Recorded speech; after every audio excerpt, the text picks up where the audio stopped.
اور اسی دھکم پیل میں ان سے ٹکرا گیا۔ وہ ایک لمحے کے لیے رکا، مڑا اور غصے سے گھورنے لگا، جیسے قصور جیفری کا ہو۔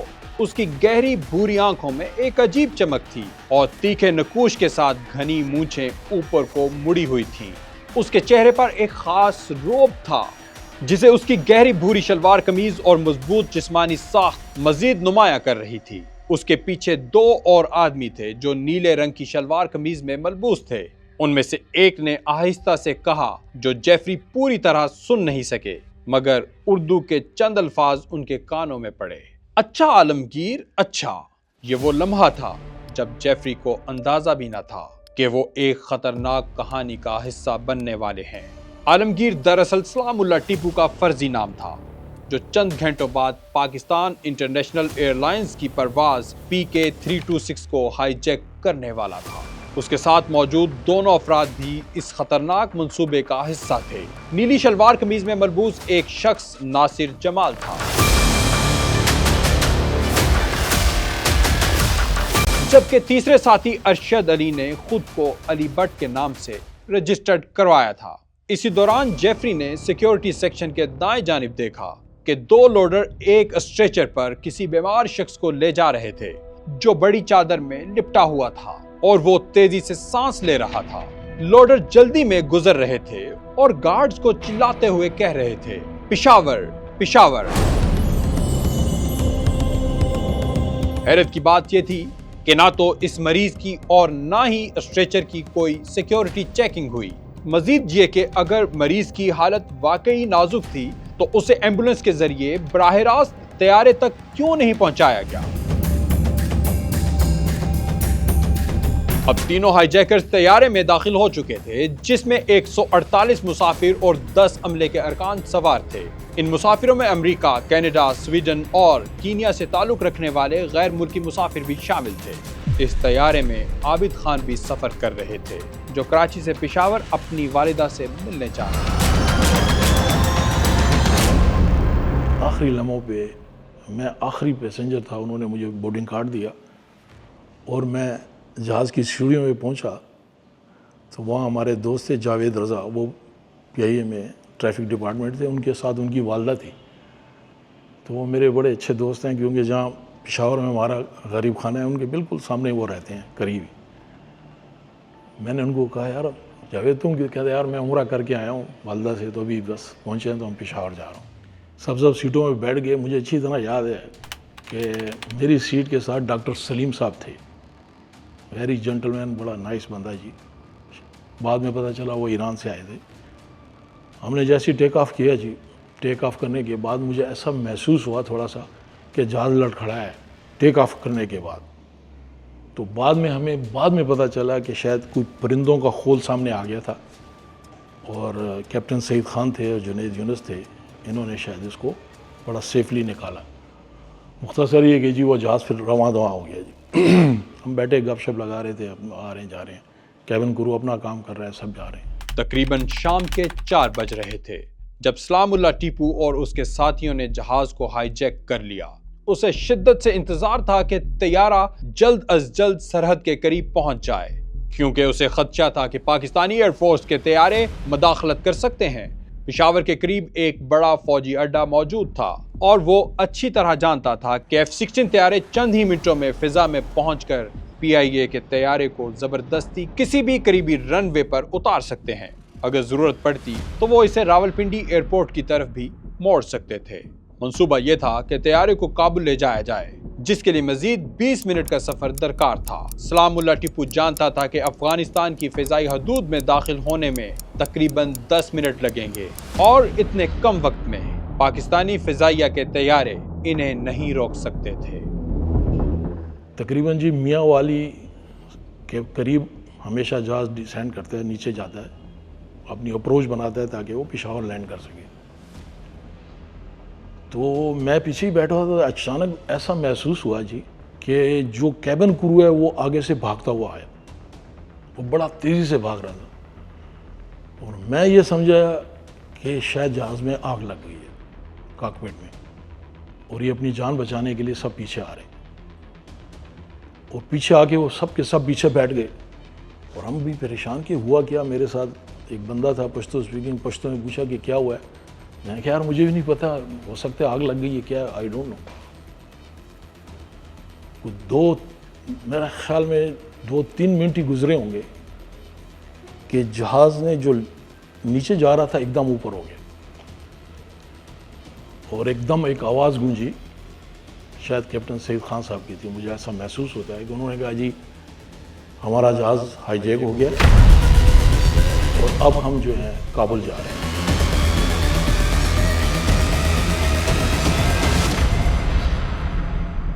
جہاز میں موجود زیادہ تر مسافروں کو عقبی حصے میں بھیج دیا گیا, جبکہ خواتین کو آگے رکھا گیا تاکہ مرد مسافروں کی جانب سے کسی ممکنہ مزاحمت کو روکا جا سکے. چند لمحوں بعد طیارے کے انٹرکام سے ایک گہری آواز گونجی. میرا نام عالمگیر ہے, خاموش رہو اور دھیان سے سنو. ہم کابل یا تہران جا رہے ہیں. اگر سکون سے بیٹھے رہو گے اور میرے احکامات مانو گے تو تمہیں کوئی نقصان نہیں پہنچے گا. ہم سب ایک ہی جدوجہد کا حصہ ہیں. اللہ اکبر. جہاز میں مسافروں کے چہرے خوف سے زرد پڑ چکے تھے. سلام اللہ ٹیپو کو سب عالمگیر کے نام سے جاننے لگے. کھڑکی سے باہر سنگلاخ, برفپوش چوٹیاں اور نوکیلے پتھر جو یوں لگ رہے تھے جیسے زمین سے باہر نکل آئے ہوں. یہ اندازہ لگانا مشکل نہ تھا کہ جہاز افغانستان کی فضائی حدود میں داخل ہو چکا ہے. یوں محسوس ہو رہا تھا جیسے انہی دشوار گزار راستوں میں افغانستان اور سوویت فوجی کہیں پھنسے ہوئے ہوں, راستہ تلاش کرنے میں مشکلات کا سامنا کر رہے ہوں. مگر افغانستان گوریلا جنگجو تو ان پہاڑیوں کے عادی تھے. اچانک طیارہ اپنی نیچی پرواز سے اوپر اٹھنے لگا اور دوبارہ ایک مستحکم انداز میں اوپر بڑھنے لگا. انجن کی آواز وقفے وقفے سے کبھی تیز اور کبھی دھیمی ہو رہی تھی. شاید وہ ایندھن بچانے کے لیے طیارے کو زیادہ سے زیادہ گلائیڈ کرانے کی کوشش تھی. مگر سوال یہ تھا, یہ پرواز کب تک یوں ہی جاری رہے گی؟ سب پریشان ہو گئے کہ کیا ہو رہا ہے. لیڈیز بھی تھیں. ایک عجیب سا ماحول ایک دم چینج ہو گیا. مختصر یہ کہ جی وہ کابل ایئرپورٹ پہ اترا. اترنے کے بعد ہم نے جب دیکھا, کیونکہ 2:30-3 بجے تو ہم ڈپارچر تھا, تو شام کا وقت تھا, سب کابل میں نظر آ رہا تھا. تو سب گاڑیاں کھڑی تھیں, فوجی گاڑیاں, اور مجھے لگتا ہے رشین کی فوج تھی, کیا تھا کچھ. تو جہاز کو بالکل بے کے آخر میں جا کے انہوں نے کھڑا کر دیا, اور کھڑا کرنے کے بعد انہوں نے بڑا سیریسلی بس کہا کہ جی بس سب خاموش بیٹھیں. اس کے بعد اسی دوران جب جہاز کے اندر ہی سلام اللہ ٹیپو انہوں نے اعلان کیا کہ میں اس جہاز کا کمانڈر ہوں اور میرا نام سلام اللہ اور ٹیپو بھی اس نے کہا, اور اب میں نے اس جہاز کو اغوا کر لیا ہے اور آپ لوگوں سے درخواست ہے کہ آپ شور شرابہ نہ کریں اور آرام سے بیٹھ رہے ہیں. اور ساتھ ہی اس نے یہ بھی کہا کہ ہم 3 بندے ہیں اور ہمارے ساتھ 2 بندے اور ہیں جو اس جہاز کے اندر بیٹھے ہوئے, اور وقت آنے پر وہ بھی کھڑے ہو جائیں. یہاں مجھے سلام اللہ ٹیپو کے دوست نجمی عالم کی وہ بات یاد آ رہی ہے جب انہوں نے بتایا تھا کہ سلام اللہ ٹیپو فیصلہ کرنا جانتا تھا. جو شخص کبھی فوج میں شامل ہو کر ملک کی حفاظت کرنا چاہتا تھا, آج وہی اپنے وطن کا جہاز ہائی جیک کر چکا ہے.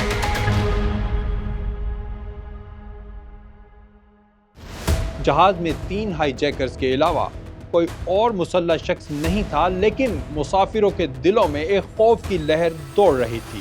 وہ ایک دوسرے کو شک کی نگاہ سے دیکھ رہے تھے کہ کہیں ان کے درمیان کوئی اور ہائی جیکر تو نہیں چھپا ہوا.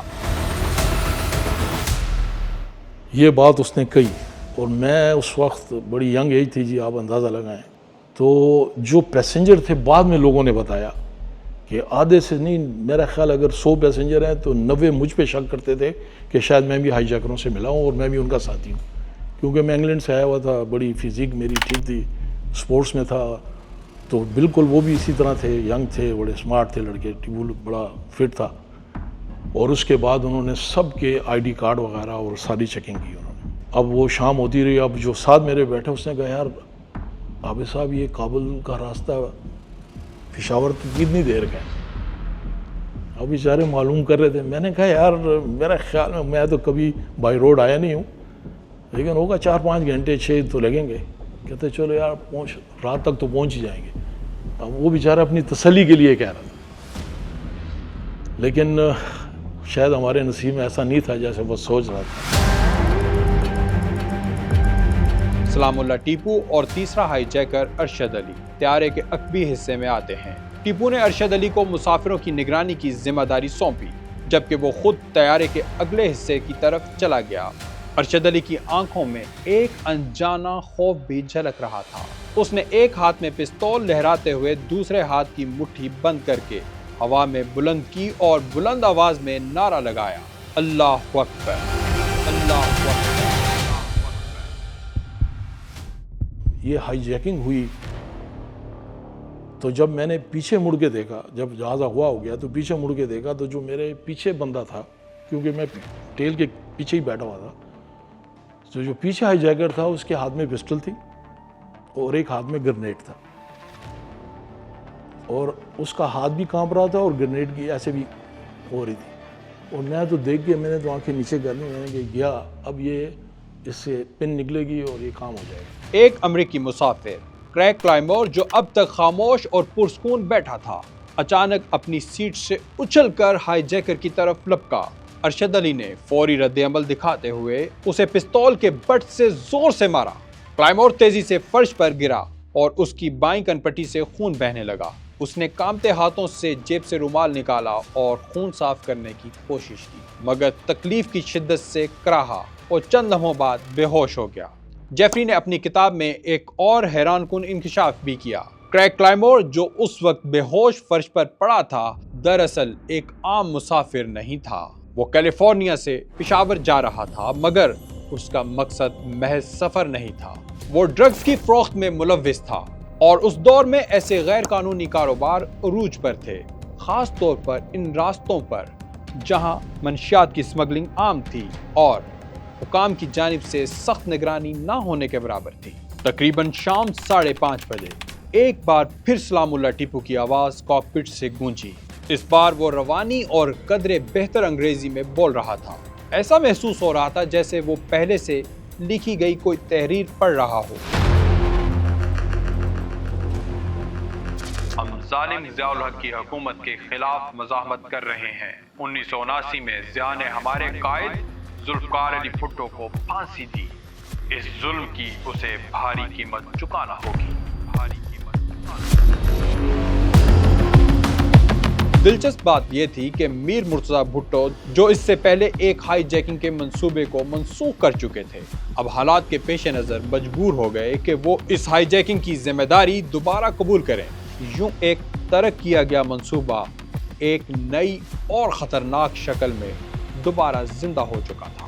ایک بات کی تصدیق ہوئی ہے، اور وہ جیفری ایک ہیں وہاں کے اندر، انہوں نے مجھے بتایا جب جہاز کابل پہنچ گیا تو مرتضیٰ کو اطلاع دی کابل گورنمنٹ نے کہ بھئی کوئی آئے ہیں لوگ، وہ پیپلز پارٹی والے ہیں، وہ تو یہ کہہ رہے ہیں۔ تو مرتضیٰ وہاں گئے ملنے، ان کو لے کر گئی وہاں کی جو پولیس تھی، وہ لے کے گئی۔ جب اندر گئے تو ٹیپو تھا، اور ٹیپو تھا، ان سے ملا تو مرتضیٰ ان سے ملے ٹیپو سے اور بات چیت ہوئی۔ تو وہیں پہ ٹیپو مرتضیٰ نے اناؤنس کیا کہ ہاں یہ ہائی جیکنگ جو ہے وہ ذوالفقار نے۔ ہماری تنظیم ذوالفقار کے سیکرٹری جنرل میر مرتضیٰ بھٹو ہیں۔ جیفری اپنی کتاب میں بتاتے ہیں کہ سلام اللہ ٹیپو آگے بڑھا اور طیارے کے عقبی دروازے پر جا کر کھڑا ہوا۔ چند سیکنڈ بعد ایک موبائل سی ڈی والی وین آ گئی، کسی نے دروازے کا ہینڈل گھمایا اور اندر ایک سوویت آفیسر داخل ہوا جس نے سرخ ریبن والی ٹوپی پہن رکھی تھی۔ دو سپاہیوں جو رائفل AK-47 سے لیس تھے، ان کو باہر روکنے کا حکم دیا گیا۔ سلام اللہ ٹیپو نے اردو میں کچھ چیختے ہوئے کہا، سوویت آفیسر نے روسی زبان میں کچھ کہا اور دونوں لمحے بھر کے لیے حیرت زدہ نظر آئے۔ جیفری کے مطابق افغان ایئر لائن آریانہ کا گراؤنڈ اسٹاف تیزی سے طیارے کی طرف بھاگ رہا تھا۔ ان میں سے ایک شخص سیڑھی چڑھ کر اندر داخل ہوا اور سلام اللہ ٹیپو سے اردو میں پرجوش انداز میں گفتگو کرنے لگا۔ ان کی بات چیت تقریباً 3 منٹ تک جاری رہی، جس میں ہاتھوں کے بہت زیادہ اشارے شامل تھے۔ پھر پوری ٹیم سوویت آفیسر اور آریانہ اسٹاف سیڑھیوں سے نیچے اتر گیا۔ وین پیچھے ہٹی اور سلام اللہ ٹیپو نے غصے میں طیارے کا دروازہ دوبارہ بند کر دیا۔ ایسا محسوس ہو رہا تھا جیسے افغان حکام پہلے سے ہی ہائی جیکرز کے مطالبات اور ان کے منصوبے سے آگاہ تھے اور کسی نہ کسی حد تک ان کی حمایت بھی حاصل تھی۔ سوویت یونین کی حمایت یافتہ کابل حکومت پاکستان کی فوجی حکومت کو امریکہ کا قریبی اتحادی سمجھتی تھی، اسی لیے وہ ایسے اقدامات کی حمایت کرتی تھی جو پاکستانی فوج کو نقصان پہنچا سکتے تھے۔ ایک پیسنجر کو وہ بیچارہ برداشت نہیں کر رہا اور بے ہوش ہو گیا۔ جب وہ بے ہوش ہو گیا تو ٹیپو نے اعلان کیا کہ ڈاکٹر یہاں فلائٹ میں کوئی ہے تو وہ بتائے مجھے کون ہے ڈاکٹر۔ خیر پہلے ڈاکٹر سلیم صاحب بیٹھے رہے، لیکن وہ اتفاق سے میرے ساتھ ہی تھے، بیٹھے ہوئے تھے۔ وہ اٹھے، اس نے کہا جی یار میں ڈاکٹر ہوں۔ اس نے جا کے اس کو کوئی میڈیسن وغیرہ دی، لیکن ساتھ ہی ٹیپو سے یہ کہا، عالمگیر اس کو بتایا ہوا تھا کہ اس کی حالت بہت غیر ہے اور یہ شاید لگتا ہے کہ ذہنی توازن کھونے والا ہے، تو یہ سب کے لیے پرابلم ہوگا، تو آپ ہو سکے تو اس کو ریلیز کر دیں، باقی آپ کی مرضی۔ ٹیپو کو شاید کچھ سمجھ آئی کہ یار واقعی ایسا ماحول ہو سکتا ہے۔ خیر مختصر یہ جی اس نے اس کو ریلیز کر دیا، اسٹیچر آیا اور اس کو لے کے چلے گئے۔ جہاز میں جیسے ہی ایک مسافر کو باہر جاتے دیکھا گیا، کچھ مسافروں کے ذہن میں ایک منصوبہ آیا۔ دو افراد جو عابد خان کے قریب بیٹھے تھے اچانک درد کا ڈرامہ کرنے لگے، وہ کراہنے لگے اور عجیب و غریب آوازیں نکالنے لگے اور باقی مسافر حیرت سے یہ تماشا دیکھنے لگے۔ جی جیسی رات ہوئی، وہ پیسنجر جانے کے بعد ان قریشی صاحب نے یہ سوچا کہ یار یہ بندہ نکل گیا ہے تو میں بھی ایک چانس لیتا ہوں، تو اس نے مجھے آدھی رات کو آواز دی۔ اس نے آواز دی عابد خان، عابد خان، عابد جی، ایسے جو پشاوری عابد جی۔ میں اٹھا جی، مجھے کہنے لگا، کہتے ہیں یار عابد مجھے سانس نہیں آ رہا، مجھے یہ سانس کی بیماری ہے، خدا کے لیے کچھ کرو، کوئی آکسیجن آیا تو مجھے لگا دو۔ اس کے بعد جی اس کے دوسرے ہاتھ پہ جو لیفٹ پہ تھا اس نے بھی چلانا شروع کر دیا کہ پورا جہاز نے سر پہ اٹھا لیا اور تکیہ منہ میں پکڑا ہوا ہے کہ چیخوں کی آواز بھی کم ہو۔ کاکپٹ میں فل اندھیرا تھا جی، بالکل اندھیرا تھا، اور ٹیپو جو تھا وہ بالکل فرسٹ کلاس کے درمیان میں کاکپٹ کے ساتھ میں بیٹھا ہوتا تھا۔ وہ اس نے وہاں سے جب دیکھا تو اس نے کہا یار یہ کیا ہلا گلا ہو رہی ہے۔ وہ آیا، اس کا اسٹائل بھی بڑا دبنگ اسٹائل تھا، اس میں کوئی دوسری رائے نہیں ہے، اسمارٹ بوائے تھا۔ مجھے کہنے لگا کیا بات ہے۔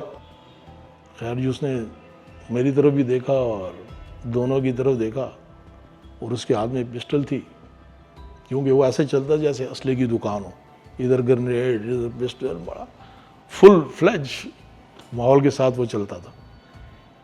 اس نے کہا اوکے، بس یوں گیا اور اس نے بیچ میں چلا اور اس نے ایک زور سے آواز لگائی، ٹیپو کی بات کر رہا ہوں، کہ جو اس جہاز میں بیمار ہوگا میں اس کو شوٹ کر دوں۔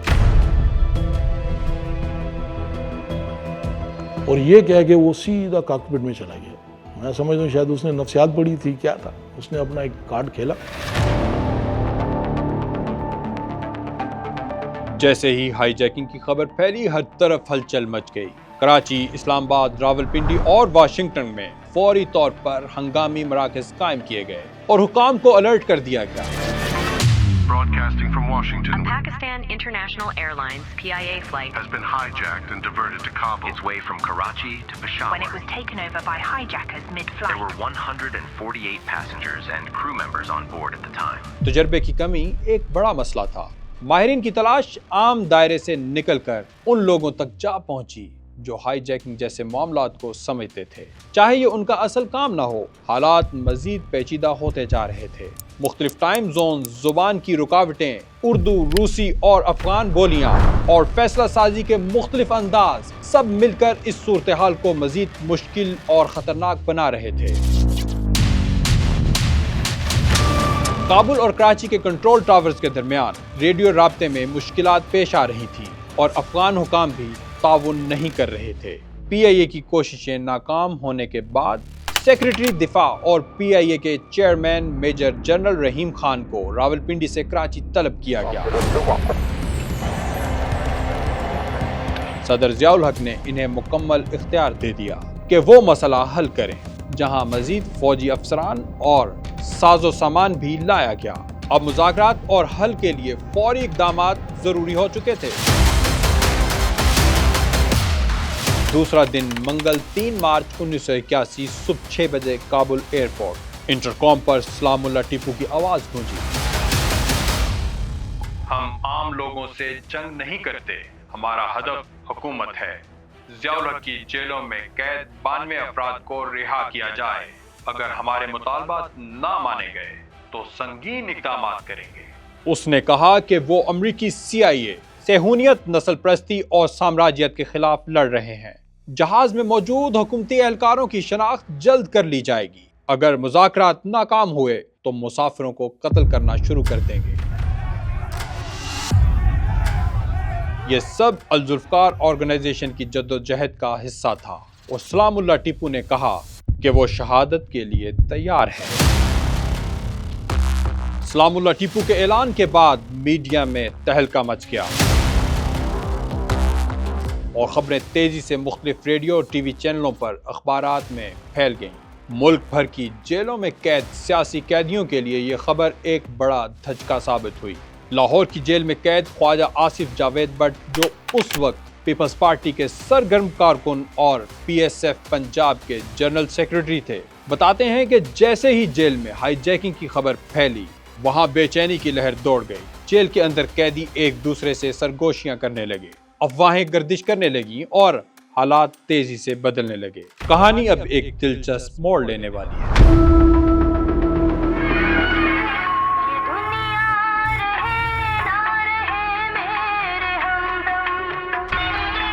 ریڈیو کا ایک رومانس ہوا کرتا تھا، جیل کے اندر ریڈیو کا میسر ہونا یہ بس ایسے ہی تھا کہ جیسے دنیا میں رہتے ہوئے کسی کو کہہ دے بھی تو جنتی ہے۔ اتنی وہ ذہنی اور روحانی آسودگی ہوتی تھی ریڈیو۔ تو سونی کا ریڈیو پڑا ہوا تھا، ہم چائے وائے پی رہے ہیں تو اس میں گپے شپے کر رہے ہیں، تو اتنے میں آواز آئی آل انڈیا ریڈیو سے، طیارہ کراچی، کابل، پاکستان میں سیاسی کہتے ہیں۔ وہ پھر جب انہوں نے تفصیل سے خبریں سنائی تو پتہ یہ چلا کہ ایک طیارہ جو کراچی سے مسافر لے کر پشاور جا رہا تھا، میاں والی کے قریب، ہائی جیکرز نے اس کا رخ موڑ دیا اور کابل میں اتار لیا ہے، اور انہوں نے مطالبہ کیا ہے کہ پاکستان کی جیلوں میں ہمارے پیپلز پارٹی کے جو لوگ ہیں انہیں رہا کیا جائے، نہیں تو ہم ایک ایک کر کے سارے مسافروں کو مار دیں گے۔ تو ہم نے جو پہلا تاثر تھا وہ یہ تھا کہ یہ پیپلز پارٹی یہ کام نہیں کر سکتی، کیونکہ اب MRD تشکیل پا چکی ہے، لوگ پکڑے جا چکے ہیں۔ ہم تو کیمپ جیل میں تھے، کیمپ جیل میں بھی ہمارے ساتھ لوگ جو پکڑے گئے تھے وہ آگے ہوئے تھے، یہ آپ ذہن میں رکھیں۔ معراج محمد خان کو ہمارے ساتھ ہی انہوں نے رکھ دیا ہوا تھا، یہ اب میں کچھ چند دن آگے جا رہا۔ اچھا، ہم نے کہا کہ یار یہ ہو نہیں سکتا، ممکن نہیں۔ ہمارے ساتھ ہوا کرتے تھے کمرے میں محمود علی قصوری صاحب کے صاحبزادے عمر محمود قصوری، وہ ہمارے ساتھ بند تھے سیل میں، تو وہ کمرے سے باہر ہمارے ساتھ چائے نہیں پی رہے تھے۔ جب ہم اندر گئے تو کہنے لگے جی وہ ہائی جیکنگ ہو گئی ہے۔ میں نے کہا ہاں، تو کیا ارادہ ہے پھر؟ میں نے کہا جی ہم اس ہائی جیکنگ کو سمجھتے ہیں کہ جنرل ضیاء الحق نے یہ کروائی ہے اور یہ سازش ہے، یہ سبتاز کرنے کے لیے یہ جو ایک موومنٹ بن رہی ہے۔ کہتا اس کا مطلب یہ ہے کہ آپ نہیں جائیں گے؟ میں کہا بالکل نہیں جائیں گے، جو بھیجنے کی کوشش کرے گا اسے بالکل دستوں گرے وہاں ہوں گے ہم۔ ہاں۔ تیسرا دن بدھ 4 مارچ 1981 صبح 6 بجے کابل رن وے۔ دن کی روشنی پھیل چکی تھی اور جیفری اپنی کھڑکی سے باہر 2 روسی ایروفلوٹ طیارے ٹرمینل کے قریب کھڑے دیکھ رہا تھا۔ افغان جنگ کی وجہ سے یہاں سیاح بہت کم تھے۔ ایئرپورٹ پر افغان ایئر لائن آریانہ کی 6 فلائٹس اور ایک شامی ایئر لائن کا طیارہ کھڑا تھا، لیکن جیفری کے لیے سب سے غیر معمولی منظر سوویت فوجی طیاروں کا تھا جو بمباری کے لیے اڑتے ہوئے دکھائی دے رہے تھے۔ وہ طیارے اپنا مشن مکمل کرنے کے بعد واپس آ رہے تھے۔ جیفری جو ایک امریکی باشندہ تھا، یہ منظر پرندے کی نظر سے دیکھ رہا تھا اور اسے یہ سوچ کر حیرانی ہو رہی تھی کہ شاید اس دن ہزاروں مجاہدین مارے گئے ہوں گے۔ باہر سوویت یونین کے طیاروں کا منظر جیفری کو دہشت زدہ کر رہا تھا اور اندر سلام اللہ ٹیپو کا خوفناک روپ اس کے لیے ایک اور ہولناک حقیقت بن کر ابھرتا جا رہا تھا۔ سلام اللہ ٹیپو نے جہاز میں موجود مسافر میجر طارق رحیم کے بائیں گال پر زور سے تھپڑ مارا اور کہا، میں نے تمہیں کہا تھا چپ رہو۔ رحیم لڑکھڑا گئے اور بے بسی کے ساتھ اسے دیکھنے لگے۔ ٹیپو نے اس پر پھر حملہ کیا۔ 1 منٹ بعد اس نے میجر طارق رحیم کو مارنا بند کر دیا۔ جیفری کو یاد آیا کہ سلام اللہ ٹیپو نے کہا تھا ہم جہاز میں موجود حکومتی اہلکاروں کی شناخت جلد کر لیں گے اور اگر مذاکرات ناکام ہوئے تو مسافروں کو قتل کرنا شروع کر دیں گے۔ یہ بات جیفری کے دماغ میں گونجنے لگی۔ در حقیقت طیارے میں موجود تمام مسافروں کا ریکارڈ ٹیپو اور باہر موجود الذوالفقار کے رہنماؤں تک پہنچ چکا تھا۔ ان کا خیال تھا کہ میجر طارق 1977 میں فوجی بغاوت کے وقت ذوالفقار بھٹو کے ADC تھے، اس لیے وہ جرنیلوں کے ساتھ سازش میں ملوث رہے ہوں گے۔ میجر طارق رحیم اس وقت تہران میں پاکستانی سفارت خانے میں تعینات تھے۔ ان کے والد کا انتقال ہو گیا تھا اور وہ تدفین کے لیے پاکستان آئے تھے اور وہ کراچی سے پشاور جا رہے تھے۔ کہ طارق رحیم صاحب جب ان سیٹ پہ ادھر میرے ساتھ بالکل ان کو علیحدہ بٹھا دیا، بعد میں پتہ چلا کہ یہ بھٹو کے ADC تھے۔ معلوم کیسے ہوا یہ ہمیں نہیں پتا کہ کاکپٹ کے تھرو ہوا، کہاں سے پتہ چلا انہیں، خیر مختصر یہ ان کو پتہ چلا۔ اور ٹیپو ان کے ساتھ بیٹھ کے کچھ لکھواتا تھا ہم سے۔ کیا لکھواتا تھا جی یہ اسی کو پتہ ہوگا، آج تک ہمیں نہیں پتہ چلا کہ وہ اس سے کیا لکھواتے تھے۔ تو اس کے بعد جی کیا ہوا کہ جی کچھ دیر کے بعد وہ ان کو بیٹھ رہے اور میں اس سیٹ پہ تھا لیفٹ پہ اور طارق رحیم ادھر تھا، تو میں پشتوں میں اس سے پوچھا یار اجازت نہیں تھی کہ طارق رحیم سے کوئی بات کرے۔ اعلان کیا ہوا تھا ٹیپو نے کہ کوئی طارق رحیم سے بات نہیں کرے گا۔ میں نے اس کو ایسے سیٹ سے نیچے ہو گئے پشتوں میں کہا کہ جی صاحب خیریت ہے؟ تو بس کہتا ہے جی یار میں ایران سے آیا ہوں، پشتوں میں کہا، اور میں دیکھ بھی رہا تھا کہ یار سامنے سے کوئی آ تو نہیں رہا۔ تو کہتا ہے میں ایران سے آیا ہوں اور میرے والد کی شاید برسی ہے، کیا میں وہاں جا رہا ہوں۔ تو میں شاید فرسٹ سیکرٹری ہوں ایران میں، کوئی ایسی بات انہوں نے کی تھی۔ خیر جی میں ان کی طرف دیکھتا رہا، بڑے اسمارٹ بندے تھے اور پشاور میں تھوڑا سا آگے جہاں ہمارا گھر ہے اس کے آگے رہتے۔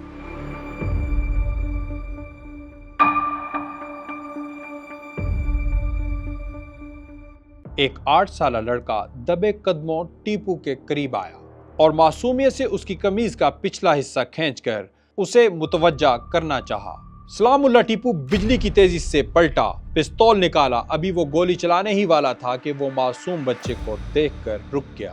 انکل پلیز، آپ نے کہا تھا ہم گھر جائیں گے، میں مما کے پاس جانا چاہتا ہوں۔ اسی لمحے اس کا باپ گھبرا کر دوڑا، بیٹے کو باہوں میں بھر لیا اور کانپتی آواز میں بولا نہیں، گولی مت چلاؤ، یہ صرف ایک بچہ ہے۔ ٹیپو ایک لمحے کے لیے شرمندہ نظر آیا، پھر وہ خاموشی سے پلٹا اور کاکپٹ میں چلا گیا۔ کچھ دیر بعد وہ لوٹا، بچے کے سر پر ہاتھ پھیرا اور بغیر کچھ کہے واپس چلا گیا۔ اس واقعے کے بعد جہاز میں موجود لوگوں کو پہلی بار محسوس ہوا کہ شاید ٹیپو کے سخت دل میں بھی تھوڑی سی نرمی باقی ہے۔ روز کے واقعات ہوتے تھے، کبھی وہ شرارتیں ہوتی تھی وہ جو ہم سب کرتے تھے، کبھی کچھ کر لیا کبھی کچھ کر لیا، لیکن ایک اس کے اندر اچھی عادت تھی، محلے کے بڑوں کی عزت کرتا تھا۔ جیسے ہم لوگ سگریٹ پی رہے ہیں تو کہتا تھا سگریٹ خود تو نہیں پیتا تھا، سگریٹ چھپاؤ فلاں آ رہا ہے، دیکھا وہ محلے کے کوئی بڑا آ رہا ہے تو کہتا تھا اگر ہم ان کی عزت نہیں کریں گے تو ہمارے چھوٹے ہماری عزت نہیں کریں گے۔ یہ اس کے اندر رکاو تھا کہ اپنے سے بڑوں کی رسپیکٹ کرنے کا اس میں تھا۔ اتنے میں کاکپٹ میں کابل کنٹرول ٹاور سے آنے والی کال کی آواز گونجی۔ ہیلو PK 326، کیا ہم عالمگیر سے بات کر سکتے ہیں؟ ٹیپو نے اپنا کوڈ نیم سنتے ہی ان سے کہا 3 بسیں بھیجو تاکہ تمام خواتین اور بچوں کو فوراً لے جایا جا سکے، میں یہ خیر سگالی کے طور پر کر رہا ہوں۔ وہ سب اب آزاد ہیں، لیکن یہ خیر سگالی نہیں تھی۔ اصل حقیقت یہ تھی کہ ٹیپو زیادہ مسافروں کی موجودگی میں طیارے پر مکمل قابو نہیں رکھ سکتا تھا۔ بچوں کی بے ترتیبی اور بار بار راستے میں آنے کی وجہ سے صورتحال بگڑ رہی تھی۔ چند ہی منٹوں میں 2 آریانہ بسیں طیارے کے سامنے آ کر رکی۔ مجموعی طور پر 18 خواتین اور 9 بچے ایک بس میں سوار ہو گئے، جس کے بعد طیارے میں 121 افراد باقی رہ گئے۔ ان میں عملے کے 10 اراکین بھی تھے، لیکن کچھ خواتین اب بھی طیارے میں موجود تھیں، جن میں 2 فضائی میزبان، ایک پاکستانی معمر خاتون اور 2 امریکی شہری شارلٹ ہیبل اور ڈیبورا لیٹن شامل تھیں۔ ٹیپو نے امریکی خواتین کو زبردستی روکا کیونکہ وہ سمجھتا تھا کہ انہیں پاکستانی خواتین کے مقابلے میں زیادہ اہم بنا کر اپنے مطالبات منوائے جا سکتے ہیں، لیکن سوال یہ تھا کہ پاکستانی معمر خاتون کو کیوں روکا گیا؟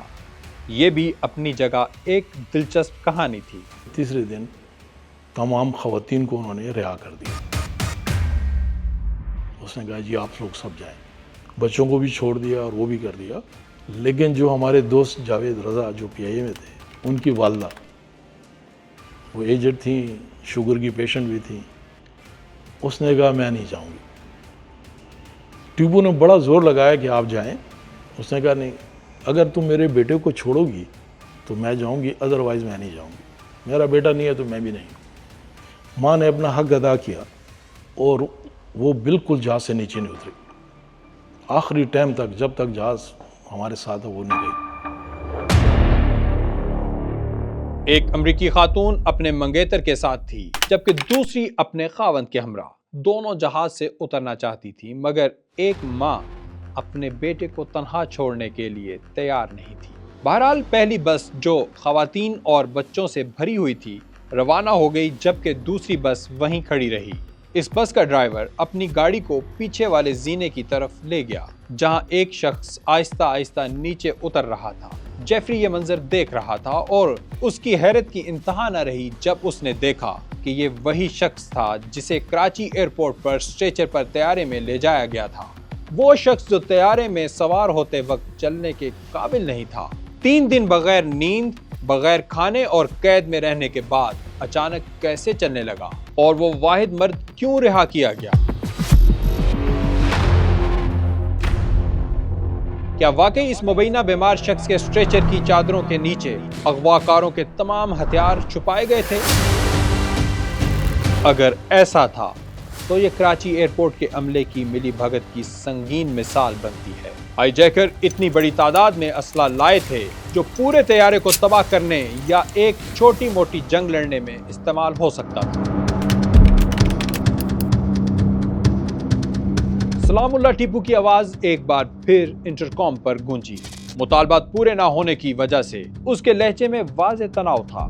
اس نے اعلان کیا کہ میجر طارق رحیم کا اس طیارے میں ہونا محض اتفاق ہے لیکن اب وہ یہاں موجود ہیں تو اگر ضیاء الحق نے الذوالفقار کے مطالبات نہ مانے تو انہیں سب سے پہلے قتل کر دیا جائے گا. ٹیپو نے مزید کہا کہ اسے الذوالفقار کی کامیابی پر مکمل یقین ہے. یہ اعلان سنتے ہی مسافروں کے چہروں پر تشویش کی جگہ شدید گھبراہٹ چھا گئی. اب وہ روز یہی پریشانی کہ آج ریلیز ہوں گے، کل ریلیز ہوں گے. واقی ٹاکی بھی یہ بات کرتے تھے، نیچے جاتے تھے، ٹاور سے کیا باتیں ہوتی تھی وہ ہمیں نہیں پتہ چلتا تھا. طیارے میں ہر دن ایک جیسا گزرتا، صرف معمولی تبدیلیاں ہوتی، یکسانیت، مایوسی اور بے بسی طاری رہتی. کوئی کچھ نہیں کر سکتا تھا، بس انتظار، ایک نہ ختم ہونے والا انتظار. یہ آپ نوٹ کر لیں، اس کے بعد کوئی کانٹیکٹ نہیں ہوگا پاکستان گورنمنٹ سے ہمارا. طیارے کی کھڑکیاں آزادی کا خواب دکھاتی تھی مگر اب وہ قید کی سلاخیں بن چکی تھی. بس ایک اچھی بات یہ تھی کہ ریڈ کراس کے نمائندے روزانہ بھرپور اور اچھا کھانا لاتے مگر حالات ایسے تھے کہ وہ بھی کسی سے ٹھیک سے کھایا نہ جاتا. واش روم جی فل ہو گئے تھے. اگلے واش روم ہم استعمال نہیں کر سکتے تھے، وہ صرف ٹیپو صاحب کے قبضے میں تھے، وہی کرتے تھے. پچھلے واش روم جو تھے وہ بالکل عجیب و غریب تھے جی، بھرے ہوئے تھے سب. پیچھے دو ٹوائلٹ تھے یا شاید 2 ہی. آپ پیسنجر اگر 100 ہیں، 101 پیسنجر ہیں، آپ اندازہ لگائیں اس کی کیا حالت تھی. وہ صاف کرنے بھی نہیں آتے تھے جی، بہت گندی حالت تھی جی. ہم سب کو تو شاید قبض ہی ہو گئے تھے، ہم تو اس طرف جاتے ہی نہیں تھے. سلام اللہ ٹیپو نے کاکپٹ سے کیپٹن سعید کو باہر نکال دیا جبکہ فرسٹ آفیسر جنید یونس کو اندر ہی رہنے کا حکم دیا. پھر اس نے گن پوائنٹ پر جیفری کو بھی کاکپٹ میں دھکیل دیا. جیفری کو کاکپٹ میں لے جانے کا مقصد حکومت پاکستان پر دباؤ ڈالنا اور ایک غیر ملکی کو استعمال کرتے ہوئے اس معاملے کو بین الاقوامی سطح تک پہنچانا تھا. اس کے ذریعے تمام مطالبات کراچی کنٹرول ٹاور کو بھیجے گئے جنہیں دلی کنٹرول ٹاور نے بھی ریکارڈ کیا. وہی جیفری جس نے کئی گھنٹے سلام اللہ ٹیپو کے ساتھ گزارے تھے. اسی دوران جیفری نے وہ سوال پوچھ لیا جو اسے سب سے زیادہ پریشان کر رہا تھا. آپ نے اس آدمی کو کیوں جانے دیا جو اسٹریچر پر آیا تھا؟ یہ سنتے ہی سلام اللہ ٹیپو کا چہرہ تاریک ہو گیا. وہ لمحہ بھر خاموش رہا، پھر سخت لہجے میں بولا، میں آپ کو یہ نہیں بتا سکتا، اب آپ اپنی نشست پر واپس جائیں.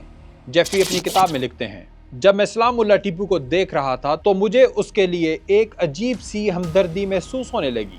اسی لمحے میرے ذہن میں اسٹاک ہوم سنڈروم کا خیال آیا۔ Have any message? Have any message? Yes, we are fighting for Bhuttoism. We are fighting for Bhuttoism. طیارے میں اچانک شور اٹھا اور ہر کوئی چونک گیا۔ سلام اللہ ٹیپو طارق رحیم کو گھسیٹتے ہوئے طیارے کے سامنے لے جا رہا تھا۔ ناصر جمال اسے دھکے دے رہا تھا اور علی بٹ اپنی بندوق مسافروں پر تان کر کھڑا تھا تاکہ کوئی مداخلت نہ کرے۔ طارق رحیم کا چہرہ خوف سے زرد پڑ چکا تھا۔ اس نے بے بسی میں ہاتھ جوڑ دیے، مگر ٹیپو کی آنکھوں میں صرف غصہ تھا۔ وہ چیختا رہا، پھر اچانک رحیم کے چہرے پر زوردار تھپڑ جڑ دیے، جبکہ ناصر جمال نے ایک بھرپور مکہ رسید کیا۔ پھر ایک لمحے میں ٹیپو نے اپنی قمیض کے نیچے سے پستول نکالا اور بغیر ہچکچاہٹ کے 3 گولیاں جلا دیں۔ گولیاں میجر طارق رحیم کی کمر اور گردن میں پیوست ہو گئیں اور وہ سیٹ A3 پر گر پڑے۔ گولیوں کی گونج نے سب کے کان سن کر دیے اور جلتے ہوئے گن پاؤڈر کی تیز بو سے آنکھیں جلنے لگی۔ طیارے میں سناٹا چھا گیا۔ طارق رحیم کو مارتے ہوئے کاکپٹ میں لے گئے۔ یہ سین میں جی کبھی زندگی میں نہیں بھولوں گا۔ اس کو لے گئے کیونکہ میرے ابھی تھوڑی دیر پہلے مجھ سے بات کر رہے تھے، وہاں لے گئے، چلے گئے اندر کیا ہوا یہ بعد میں پتہ چلا جی کہ تکیہ رکھ کے سینے کے اندر گولی ماری گئی، اس کو مار دیا گیا جی۔ وہ مارنے کے بعد جو ان کی لاش تھی اس کو کھینچتے ہوئے لائے گئے۔ اور بوئنگ جہاز ہے جی، آپ کو پتہ ہے دونوں طرف سیٹیں، وہ اس کو کھینچتے ہوئے لائے، اور جب میری سیٹ کے پاس سے گزرے تھے، تھوڑی دیر پہلے یہاں تھے اور میرے ساتھ بات تھی، دیکھتے دیکھتے جب وہ گزرے تو میں نے ان کے جسم پہ ہاتھ رکھا ایسے، مجھے یاد ہے آج، تو ان کے سانس چل رہی تھی۔ ایسا ماحول ہو گیا تھا کہ ایک دم سب رنجیدہ ہو گئے۔ تو انہوں نے جی پچھلا دروازہ کھلوایا اور اس کو اوپر سے نیچے لات مار کے نیچے پھینک۔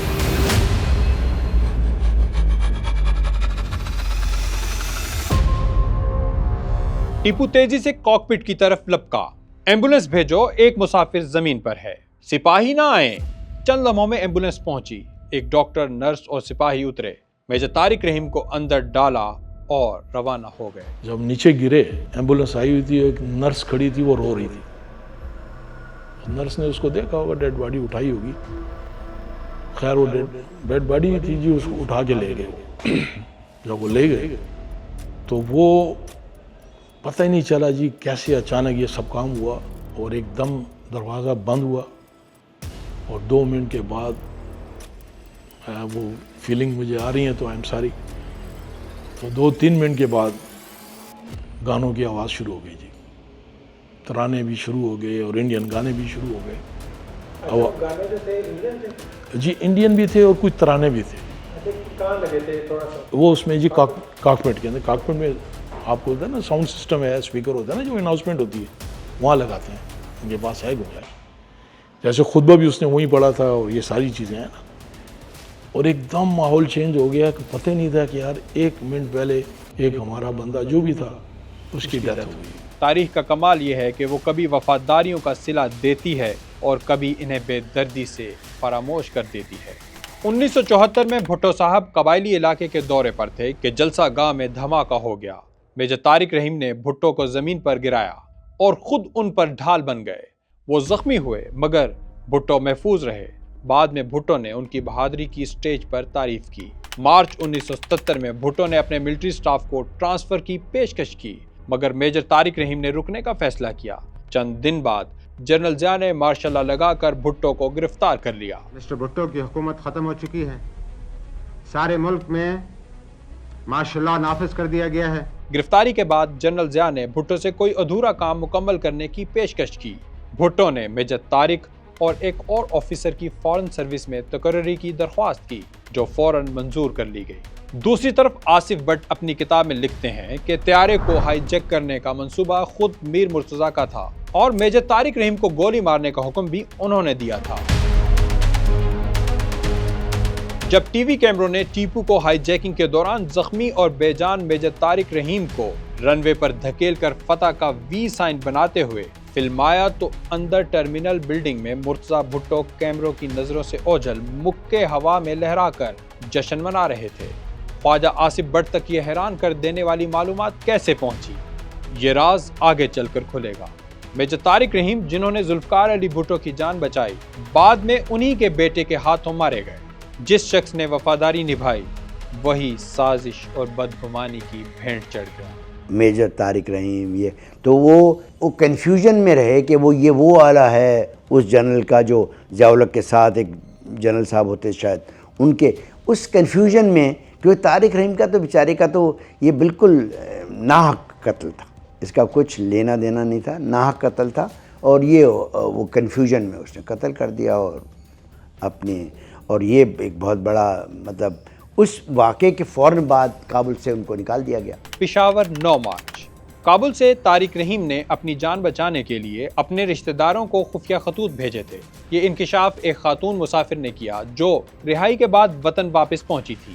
انہوں نے بتایا کہ طارق رحیم شدید پریشانی میں مبتلا تھے کیونکہ ہائی جیکرز انہیں قتل کرنے کا عندیہ دے چکے تھے۔ رہائی کے وقت انہوں نے اس خاتون کے ذریعے اپنے چچا، چچی، بھائی اور بہن کے لیے خطوط بھیجوائے۔